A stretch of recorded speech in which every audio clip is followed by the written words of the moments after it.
Gente querida, essa semana saiu uma pesquisa sobre o que acontece na mente dos crentes da região mais conservadora dos Estados Unidos da América, que é o sul dos Estados Unidos, chamado Bible Belt. E o nome dessa pesquisa aconteceu na internet, e por causa da quantidade de acessos de cristãos a um determinado site, eles ficaram monitorando e surgiu um artigo daí, publicado, eu creio que anteontem, ou ontem, numa revista, no Jornal Americano Eletrônico, muito interessante, chamado Googling God, que é buscando por Deus no Google. E há 4 perguntas que sobressaem a todas as demais perguntas em relação aos questionamentos que aparecem naquele ambiente virtual. Número 1, isso, imaginem, numa população de evangélicos do sul dos Estados Unidos, do Bible Belt. Primeira pergunta é: quem criou Deus? Quem criou Deus? É uma pergunta extraordinariamente profunda. Quem criou Deus? E tem uma resposta muito simples: o homem. Porque esse Deus que é objeto de toda essa especulação não é nada além de uma criação humana mesmo. O homem criou esse Deus aí. Segunda pergunta, que mais aparece lá, é: por que Deus permite o sofrimento? Aquela velha história de que sofrimento tem que ser da casa dos outros para lá. Mas aqui, perto de mim, jamais. E eu quero viver num ambiente natural mais fisicamente previsível possível, e não incluo na previsibilidade do ambiente natural a possibilidade da anomalia, da disfunção, de um monte de outras coisas, tanto quanto de acidentes e coisas que façam emergir a impressão de sofrimento e de dor. Terceira pergunta: por que Deus me odeia assim? A maioria dos crentes está com essa séria impressão de ser odiada por Deus. É muito interessante, porque mostra o que eles estão ouvindo acerca desse Deus. Deus esse que é tão inconcebível, que eles perguntam: quem será que o criou? Ora, esses mesmos que pregam para vocês e fazem vocês ficarem com a impressão de que Deus odeia vocês horrivelmente. E a última pergunta, depois dessa de por que Deus me odeia tanto, vem a quarta em importância: é: por que Deus precisa tanto de música, de canto e de louvor, louvor, louvor, louvor, louvor? Por que ele precisa tanto disso? E realmente é Deus mesmo que diz: eu não preciso de nada disso. Quem me dera houvesse alguém que fechasse as portas do que vocês chamam minha casa, porque do jeito que vocês vêm, mecanicamente trazendo isso, não façam nada. Eu não me comprazo em coisa alguma, a não ser no coração grato, nas expressões simples da vida.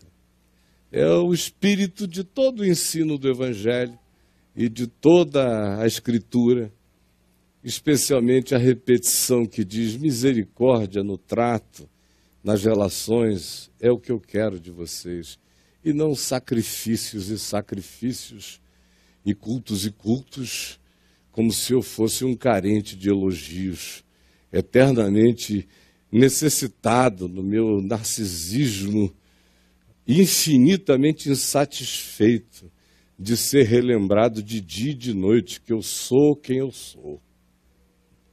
Aliás, eu até criei tudo que eu criei por causa da minha solidão, porque eu era uma divindade com síndrome do pânico, em profunda depressão, em algum lugar não lugarizado, de um ambiente não dimensionalizado, estava eu perdido e disse, para que tanto poder, tanta sabedoria, tanta onipresença, se não tem espaço-tempo, nem dimensões, nem presenças para apreciarem a minha santa presença. Então criarei essas presenças e assim me ocuparei, mesmo que sejam horríveis, mas pelo menos serei um Deus ocupado. Por que que Deus precisa tanto de adulação? É porque a primeira pergunta não foi respondida com honestidade. Esse Deus que precisa é o Deus que nós criamos. As crianças vão com a tia Natércia, as crianças de 3 anos para cima, tia Natércia. Vão seguir a tia Natércia até ali atrás, por favor.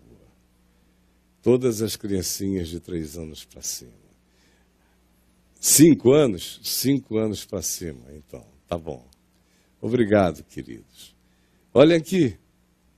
Então, essa pesquisa que eu li hoje de manhã me deixou pensando no significado do que as pessoas ouvem acerca de si mesmas, do Evangelho, de Deus, de Jesus, e das compreensões que elas vão desenvolvendo. Na maioria apenas ouve de terceiros, apenas vai a um lugar para ser informada, supostamente, sobre Deus e a vida segundo Deus. Isso conforme, na maioria das vezes, a cabeça do propagador das ideias. Muito pouco afeito e conhecedor e íntimo da Escritura e do Evangelho. A maioria são apenas anunciadores de clichês, desconexos, desencontrados, antitéticos, irracionais, absurdos, mas que são repetidos e os indivíduos acham que, porque não conseguem compreender nada, a razão pela qual não compreendem é porque é profundo demais para entenderem. Mas eu lhes digo, não é profundo demais para entenderem. É porque é absurdo demais para ser compreensível. Por isso é que você não compreendeu e ninguém compreende. Aí, depois de anos e anos e anos no lugar, fazem essa pergunta: quem criou Deus? Por que será que Deus me odeia tanto? Por que Ele não impede o sofrimento? Por que Ele precisa ficar sendo adulado? É a angústia de quem não entende porque tem que ir a um lugar não sei quantas vezes por semana e cantar a mesma coisa, olhando para o céu para poder satisfazer essa necessidade divina. Então, a maioria recebe a informação de terceiros. Muito pouca gente lê as Escrituras. O Novo Testamento não é conhecido pelos cristãos. E os que leem-no abrindo aleatoriamente, cada dia num lugar, sem saber nem onde estão, lendo algum trechinho que lhes apareça. Ou seja, uma leitura mágica, sem continuidade, sem racionalidade, sem cronologia, sem a percepção simples da sequência das coisas, dos fatos. Então, passam a vida inteira caindo de paraquedas no chão escrito de um texto que para elas dia a dia será apenas a visita a um ambiente mágico, mas que não se conecta com nada e não está ensinando nada além de coisas que vão virando versículos clichê para as pessoas.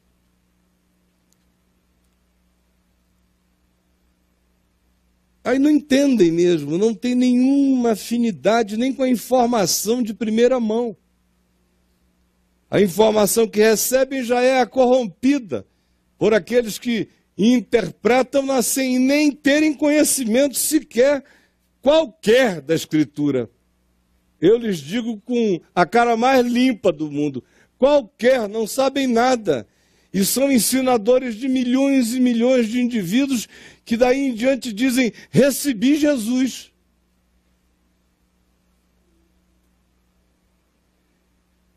E depois de 30 anos vão perguntar, quem criou Deus?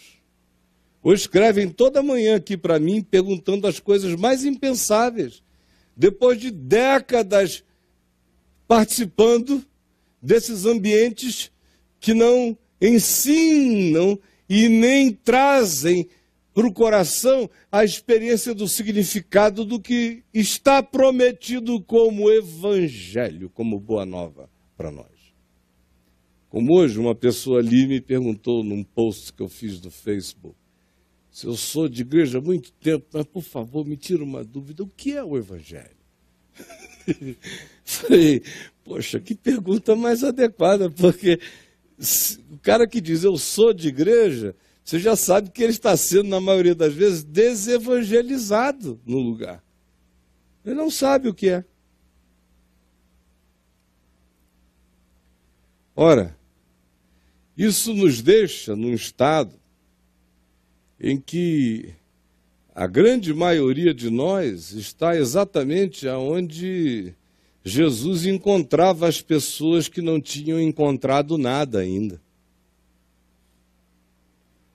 A quem ele dizia,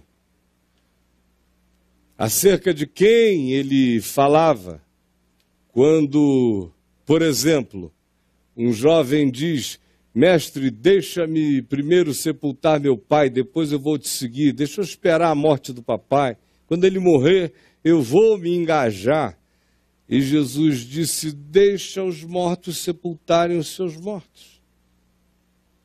Não há nenhum tipo de romance na afirmação de Jesus acerca da possibilidade da autoevolução espiritual do indivíduo para sair do atoleiro dessa ignorância que é uma mortalha desgraçada, impedindo a todos nós de viver, de ver, de perceber, de discernir, de provar o melhor, de escolher o que seja mais excelente para a vida da gente e da do próximo.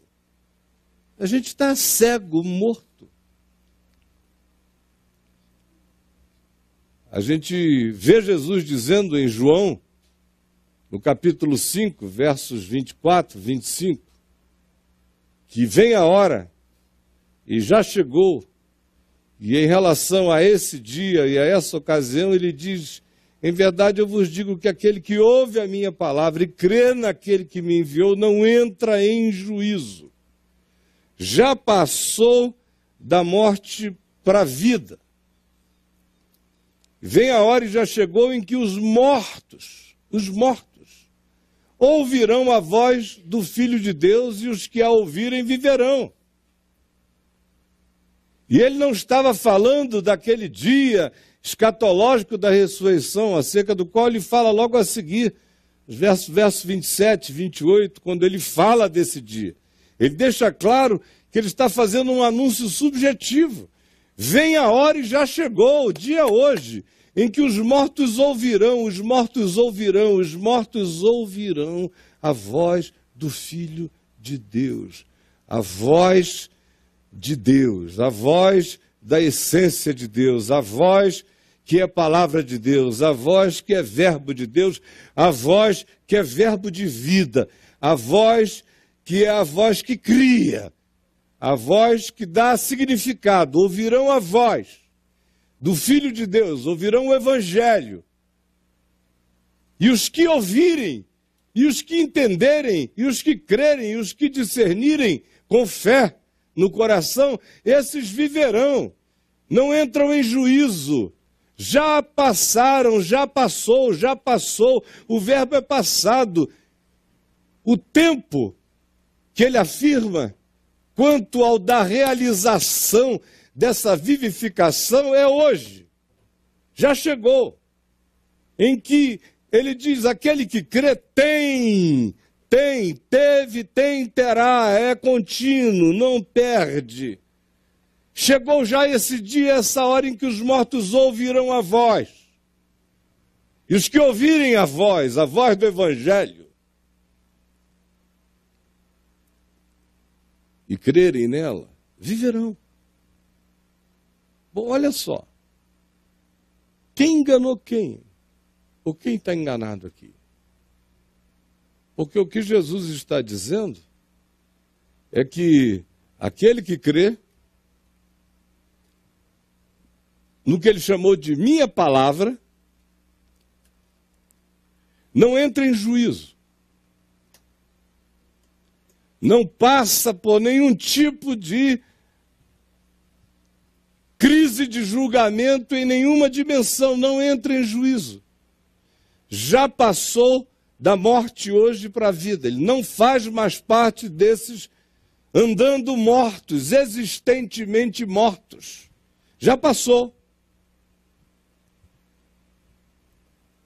E ele, ao afirmar isso, está me dizendo que tem que ter uma qualidade existencial em mim, que eu preciso verificar se em mim existe, a fim de que eu saiba, ou discirna, ou tenha coragem de me perguntar se em mim, de fato, houve essa ressurreição. Se a cova na qual eu estou sepultado, se dela eu ouvi a voz, se eu, de fato, fui penetrado pelo Evangelho, e em tendo sido penetrado pelo Evangelho, tendo nele crido, estranhamente, como alguém do fundo de uma cova existencial, ouvindo a voz da vida, nela crê que o chamado é para ele, é para dali sair. E sai. E não entra nunca mais em nenhum juízo, e não vê nunca mais nenhuma morte, tem a vida eterna. É algo que se realiza hoje, que é meu agora, eu tenho. E que coloca a morte no passado da minha existência e não no futuro da minha existência. Já passou da morte para a vida. Considera o que seja de fato a morte que mata, e a morte que mata não é a que leva meu corpo, a morte que mata é aquela que eu não sinto, é aquela na qual eu existo sem perceber. Mais adiante, no Novo Testamento, a gente vê Paulo dizendo, por exemplo, aos Colossenses, no capítulo 1, no verso 23, ele vos deu vida, ele, o Senhor, Deus Criador, vos deu vida, ele vos libertou do império das trevas, e nos libertou e nos transportou para o reino do Filho do seu amor, no qual temos a redenção, a remissão dos pecados.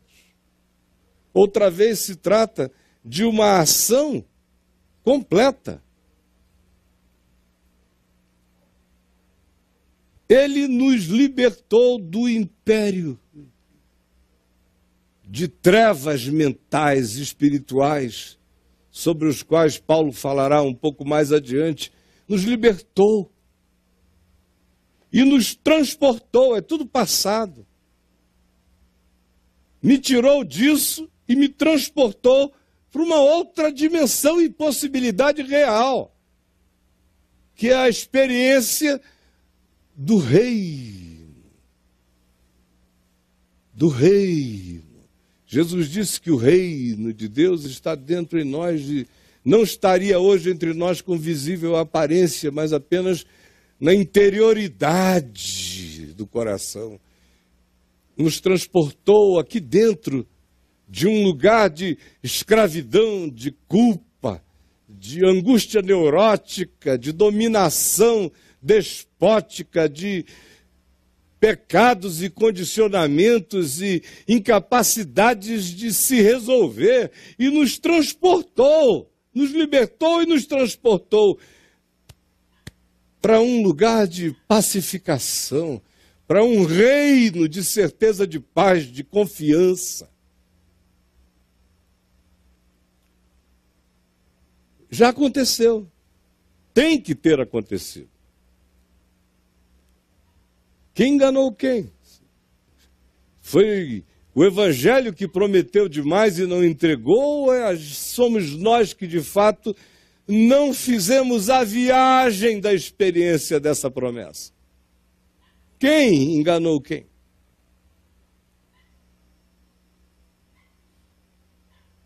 Aí você vê Paulo dizendo em Efésios, no capítulo 2, do verso 1 em diante,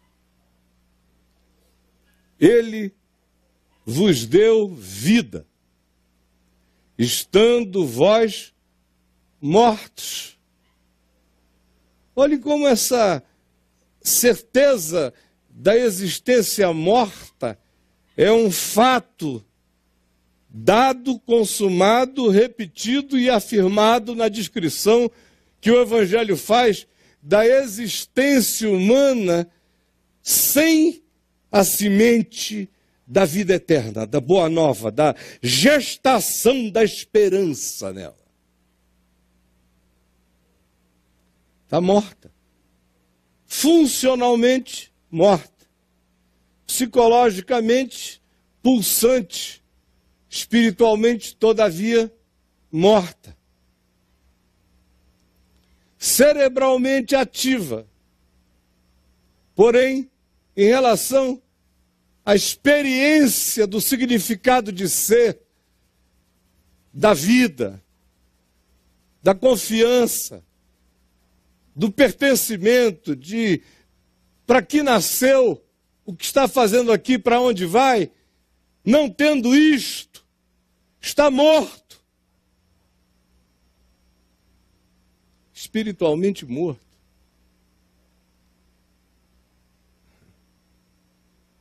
E o Evangelho é peremptório nessas afirmações. E Paulo nos descreve aqui em Efésios 2 as características desse estado de existência morta. Ele vos deu vida estando vós mortos nos vossos delitos e nos vossos pecados. São duas palavras importantes. A primeira designa a minha decisão pessoal, mental, consciente, lúcida, assumida,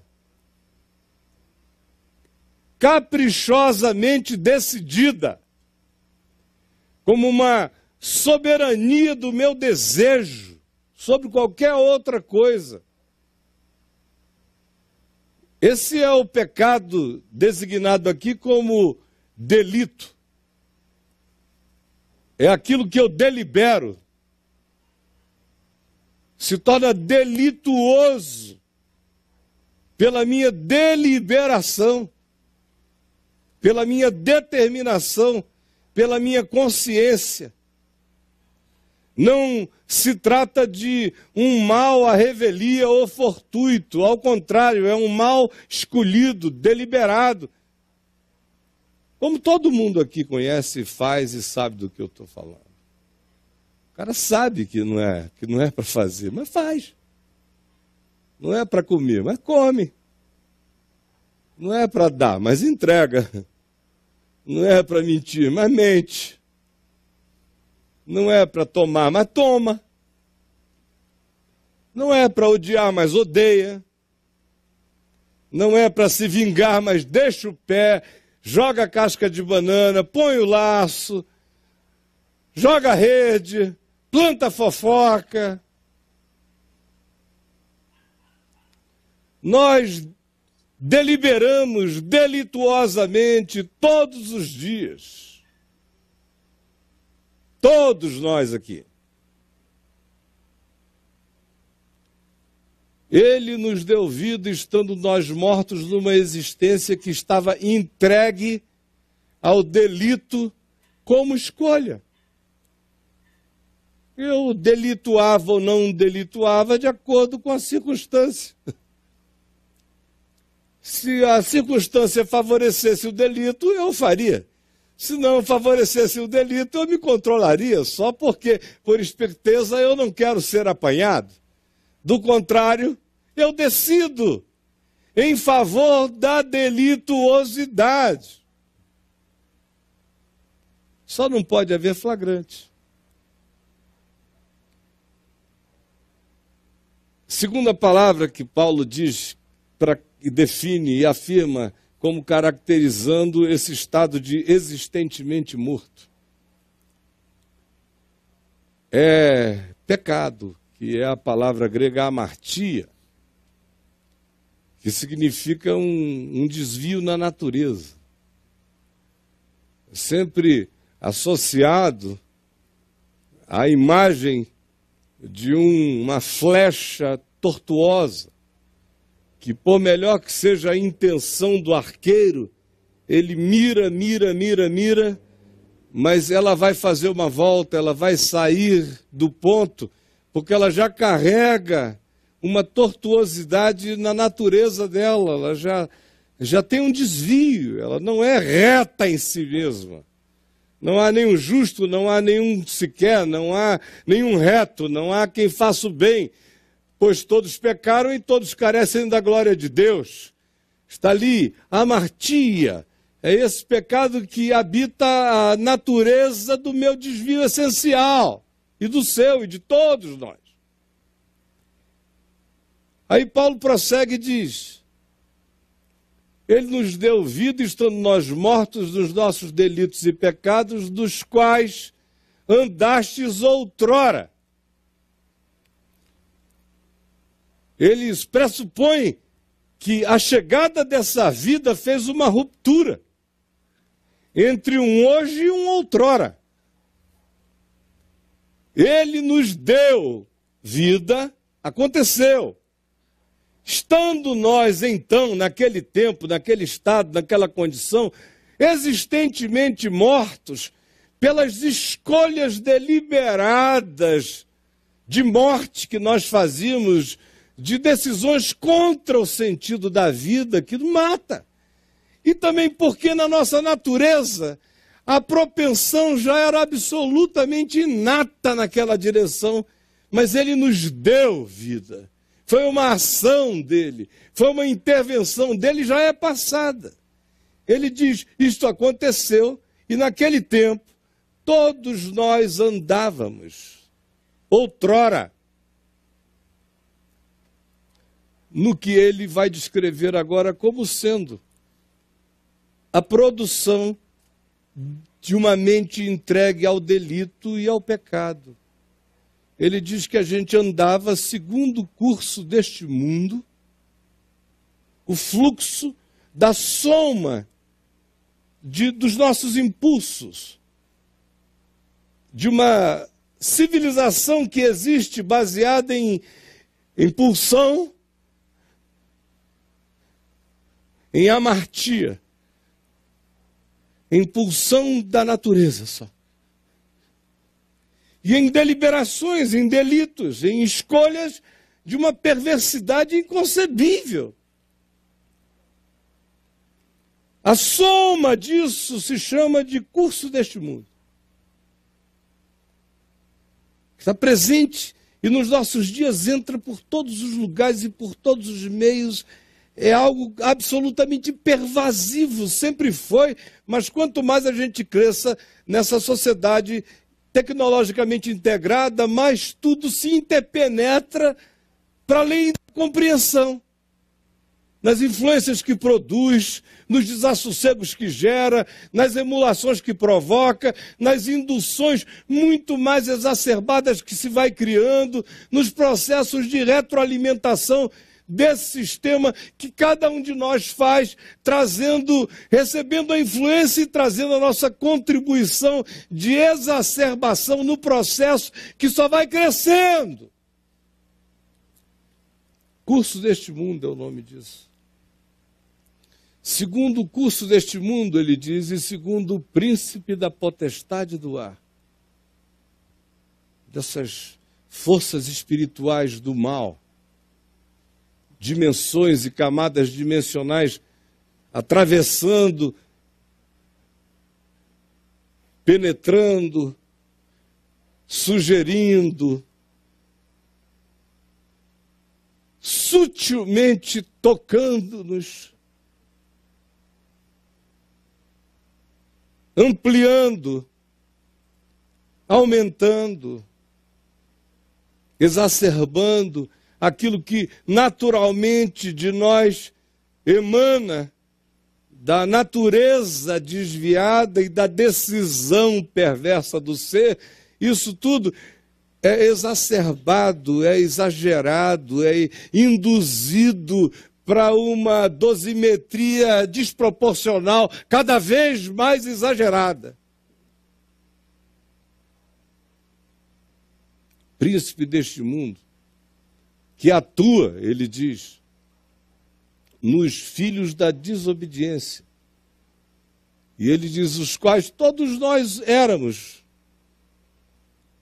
porque éramos filhos da ira, como também os demais. Essa é uma expressão forte, vocês não acham? O indivíduo não só existe morto, em pulsões, só pulsões de morte, que acabam viciando na morte, e ele passa a deliberar, a colaborar, a ser coparticipante da escolha da morte. A existência dele se agrega de outros e a soma dessas existências cria uma civilização, um espírito civilizatório, que aqui é chamado de curso deste mundo, um fluxo. Penetrado, pervadido, tanto coletiva quanto individualmente, por forças espirituais, fazendo com que cada indivíduo vá se tornando um cidadão da ira, um filho da ira. O cara vai sendo gerado, vai sendo produzido pelo processo da perversidade. Olha, a gente não vê todo dia crianças nascendo de mães que não queriam ter os filhos, ou de pais em relação a quem a mãe teve que fugir, se refugiar na casa de um parente para ter o filho, sem o cara perseguir, para abortar. Cada um de nós aqui conta histórias dos seus ancestrais e das doenças para trás, que mostram que até do ponto de vista da nossa relação familiar, todos nós somos, de certa forma, nessa medida também familiar, filhos da ira. Nascemos de gente raivosa, de gente sem piedade, de gente mal resolvida muitas vezes, de ambientes de profundo paroxismo nos sentimentos, de antagonismos. Fomos sobrevivendo a isso tudo, isso só nessa dimensãozinha da ancestralidade. Agora, se a gente pensar em outras coisas, em outras dimensões, ser filho da ira, basta ser filho dessa geração. Cada vez mais, eu abro, por exemplo, as redes sociais e vejo literalmente a manifestação dos filhos da ira. É um pessoal irado, com raiva, com muita raiva. Raiva acima deles, abaixo deles, raiva deles, neles, raiva. São pacotes de ira.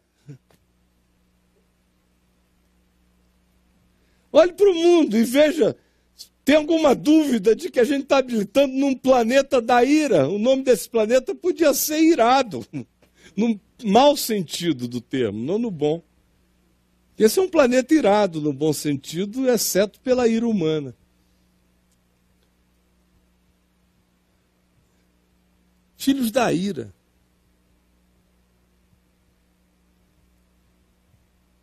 Filhos dessa escolha suicida, cuja tendência está plantada em mim e em você, de ficarmos sempre fazendo escolhas contra nós. Isso é ser filho da ira.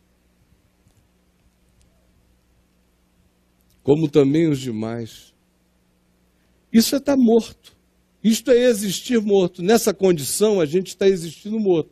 Você pode virar o fundador do próximo Facebook, sendo morto em delitos e pecados, não tem nenhum problema.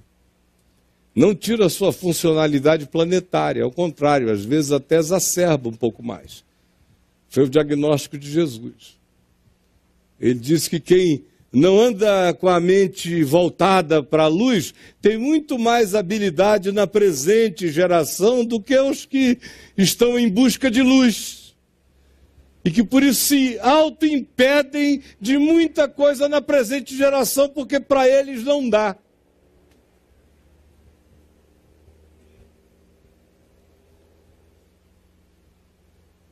Existir morto é existir assim. Aí você chega e me diz, escuta, o que é que você de fato quer me dizer hoje? Eu fiz uma pergunta, já repeti algumas vezes. Quem estava enganando quem?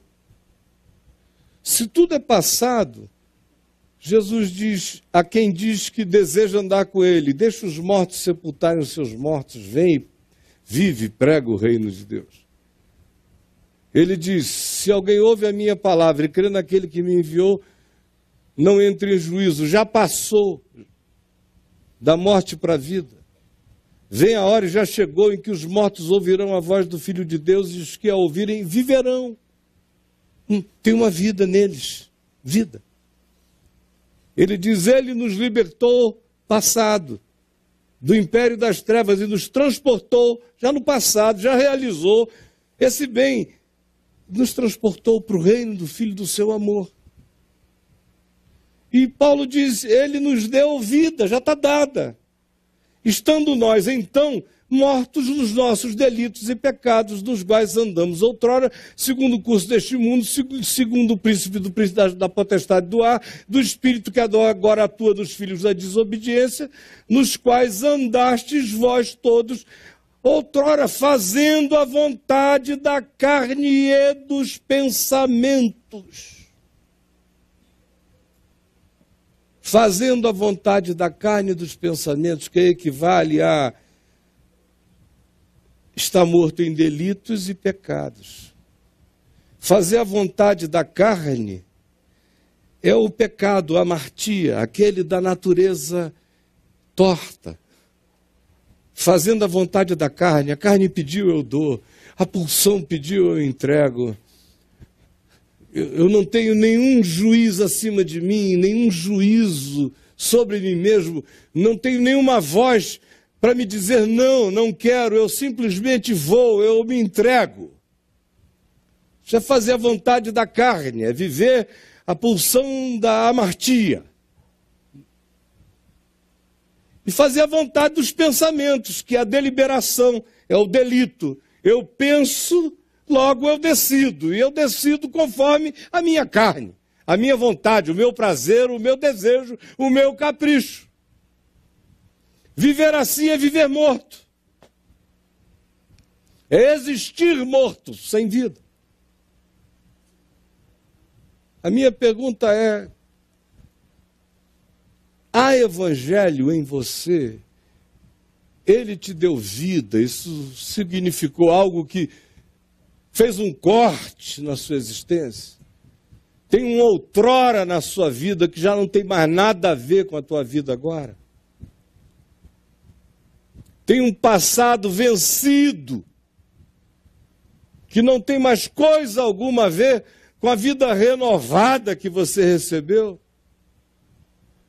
Tem um império de trevas que faz parte apenas de uma memória grata hoje, porque você foi liberto dele, tirado dele, transportado dele, plantado num chão de pacificação, de graça, de amor de Deus. Você recebeu vida de tal modo que existe um tempo que ficou para trás, estando nós então, naquele tempo, mortos em delitos, em pecados, fazendo a vontade da carne e dos pensamentos, vivendo como filhos da raiva, filhos da ira, filhos do juízo, filhos da ignorância, filhos da idiotice. Existe na sua vida um corte assim, e existe um implante de algo que honestamente seja vida, evangelho, esperança, Cristo em ti, uma glória, uma certeza, uma confiança. Hoje a gente estava almoçando com a família aqui perto de casa, e os netinhos que moram e vivem aqui estavam lá conosco, e todos os filhos que também aqui vivem comigo e com a Adriana, estava gostoso ali. E aí lá pelas tantas a Juliana, minha filhinha caçula, falou: pai, deixa eu contar. Aí virou para o Mateus e falou: posso contar para o seu avô aquilo que a gente estava conversando ontem à noite? Aí ele: não, mãe, depois eu falo com o vovô, mas o vovô já sabe, ele todo na dele. Aí ela esperou uns 10, 15 minutos, aí lá pelas tantas voltou e não pediu licença ao bichinho, já foi narrando. Né? Falou: sabe o que é? A conversa é longa. Foi ele até que puxou o assunto e tal, mas é longa a conversa. Mas o final é o seguinte, era sobre a morte. Aí eu falei à minha filha, virou-se para o filho de 9 anos e falou: mas você então não tem nenhum medo de morrer? Aí ele falou: eu? Por quê? Eu sei que é muito melhor. Aí ela falou: como você sabe? Ele falou: eu sei no meu coração, eu sinto, eu sei que é melhor do que tudo. Eu, medo de morrer, eu nunca. E ela ficou tão comovida.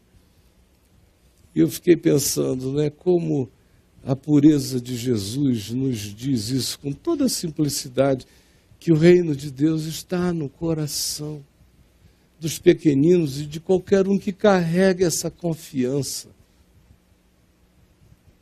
Essa confiança, essa entrega, fica grávido de vida eterna.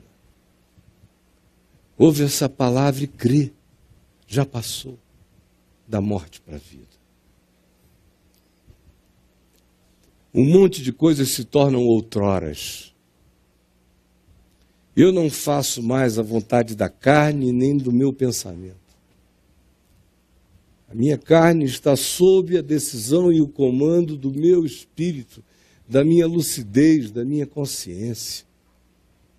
Eu digo sim quando é fome saudável, quando é apetite normal.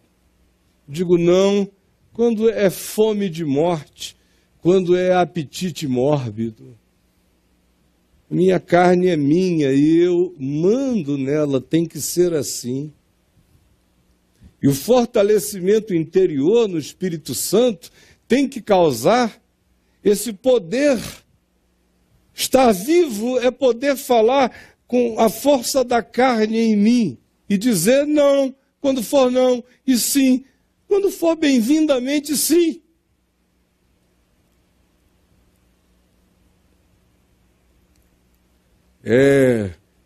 Pegar todo o pensamento e ao invés de fazer a vontade e tentar justificar a pulsão da vontade da carne com argumentações pseudo-justificativas, ao invés disso, é pegar todo o pensamento e levar cativo até a soberania do Evangelho.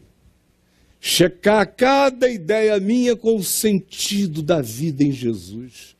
E escolher o sentido da vida em Jesus e dar razão a Ele pela fé. Aí eu tenho vida. Dia a dia a vida vai crescendo em mim. quando eu não sou mais um escravo de pulsões, vou sendo dia e cada vez mais, dia a dia, um indivíduo que vai fazendo as escolhas conforme o que aprendeu de Cristo. Isso é ir pensando com a mente de Cristo e não fazendo a vontade da carne e dos pensamentos como capricho.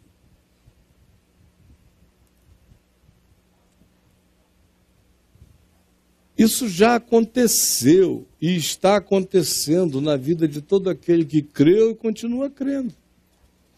Não pode ser pior do que isso. Tem que ser no mínimo assim. Se não for, você vai ficar 30 anos aqui, no fim vai perguntar quem criou Deus. Não vai sair das mesmas idiotices. Você pode até não fazer essa pergunta idiota, porque filosoficamente você seja mais bem preparado, mas no coração você vive com uma angústia de será, será, será, será. Como a maioria dos que eu conheço, creem no Deus será. Não é no Deus Jeová, nem é em Jesus, é no Deus será. Que será, que será? Será que, meu Deus, que será, que será? Hoje em dia tem uns que perguntam assim, cantam, quem será, quem será? Serás tu, meu Deus, quem serás, quem serás? Meu Deus, é horrível existir assim. E o cara é cristão, discípulo de Jesus.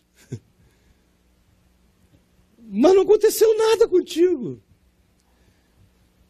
E se você entrou com toda a sinceridade, das duas uma, ou Jesus enganou a gente, ou você seguiu sinceramente, com sincera ignorância, o que não era evangelho. Porque se for evangelho, vai realizar essa boa novização no seu ser. A vida vai desabrochar da existência morta, em delitos e pecados, fazendo a vontade da carne e dos pensamentos.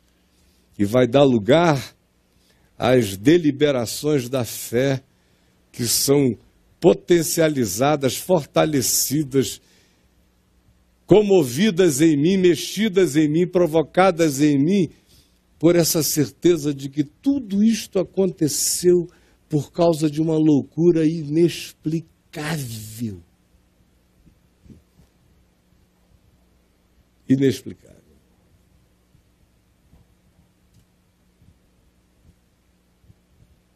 Que essa maluquice de que Deus me quer e me ama. E estando eu morto nos meus delitos e nos meus pecados, e eu não fui econômico nos meus pecados pulsionais, eu era extremamente autoindulgente com as minhas pulsões. Bateu o desejo, eu sou um servo do desejo. E fazendo a vontade da carne e dos pensamentos. Uma habilidade imensa para auto-justificar a delituosidade e praticá-la de maneira perdulária, ampla. Eu morto, e Ele me amou e me deu vida, juntamente com Cristo Jesus. Quando Jesus ressuscitou de entre os mortos, eu ressuscitei com Ele, aí você diz, bom, eu creio que Jesus ressuscitou, e eu também creio na teoria de que quando Ele ressuscitou, eu ressuscitei com Ele. Se for teoria, não vai realizar nada. eu tenho que saber mesmo que Ele ressuscitou e que eu ressuscitei com Ele. E já estou assentado nos lugares celestiais em Cristo Jesus. Eu já sou filho da eternidade, já passei da morte para a vida, já estou para além da culpa, para além do medo, para além do juízo. E aí, meu coração se enternece em saber que isso tudo foi feito gratuitamente. Pela graça sois salvos, mediante a fé. Isto não vem de vós, é dom também de Deus. E não vem de nenhuma produção de autojustificação nem de justiça própria, para que a gente não termine endiabrado no processo, possuídos e carcomidos de soberba e de condenação, para que ninguém se glorie. É que é tudo de graça. Quem crê está dentro. E quem prosseguir em perseverança, fazendo a vontade de Cristo e não da carne, submetendo a mente ao Evangelho e não ao capricho, esse provará o brotar da vida numa existência até então existentemente morta. Curve a sua cabeça só um pouquinho.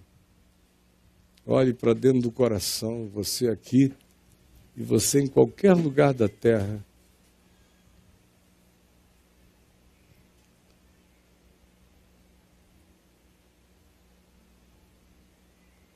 Tem uma parte disso tudo que tem a ver com a nossa apropriação em fé. A fé está para o mundo espiritual, assim como a minha mão, a sua mão e a minha boca, a sua boca, estão para o mundo material. É por meio deles que a gente pega e come, se apropria pela fé. E tem uma segunda dimensão. Tomando essas decisões, de fato, pela fé, a gente tem que começar a andar nelas. Andar não mais segundo a vontade da carne, nem da nossa cabeça. Porque senão a nossa existência será sempre uma existência existentemente morta. E nunca vai carregar a qualidade da vida de Cristo Jesus e do Evangelho. Vamos nos colocar em pé.